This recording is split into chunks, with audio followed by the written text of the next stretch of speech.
Gusto nyo bang mas gumanda, mas pumuti, mas pumayat para sa 2015? Uy, syempre interesado kayo.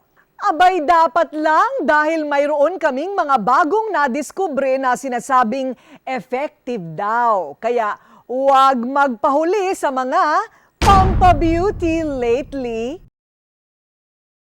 Ang 55 anyos na si Rosie, lahat gagawin para maging porselana ang kutis at para siya'y pumayat.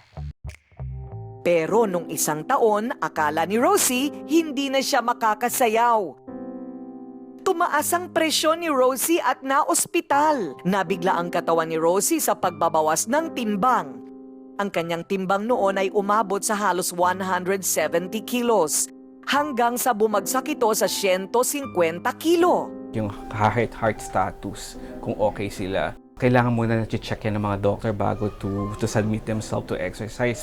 Taking 20 to 25 gram of fiber, nakakabawas ng cholesterol level sa katawan, particularly yung tinatawag nating LDL, which is yung bad cholesterol. Pagka uminom ka ng psyllium fiber, para siyang nagiging bulak sa katawan, no? Na-absorb niya yung saturated fat bago pa siya ma-absorb ng katawan. So yun yung action na ginagawa nung soluble fiber. Yung insoluble fiber, siya yung parang nagwawalis palabas para madumi mo yung na-absorb niya na fat. Hindi lang panlabas na ganda ang dapat na inaalagaan para sa sikat na radio at TV host na si Ami Perez. Importante din that you feel good inside. Very important para sa akin to have a healthy lifestyle kasi I need to be there always para sa mga anak ko.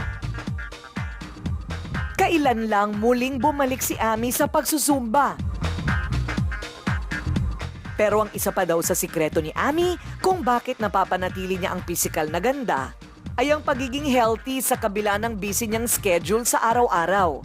What I do is pag nasa bahay ako, iniinom ko siya. Yung fiber na yun yung makakatulong na malinis lahat yung toxin sa loob ng katawan natin, takes away the bad cholesterol, level ng sugar natin, di ba? Nakakatulong din yun by taking psyllium. It gives you that feeling na hindi ka yung parang bloated na very, very light at malinis.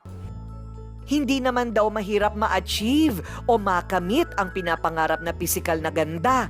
Pero importante pa rin na alagaan at isaalang-alang ang ating kalusugan. Sabi nga, health is wealth.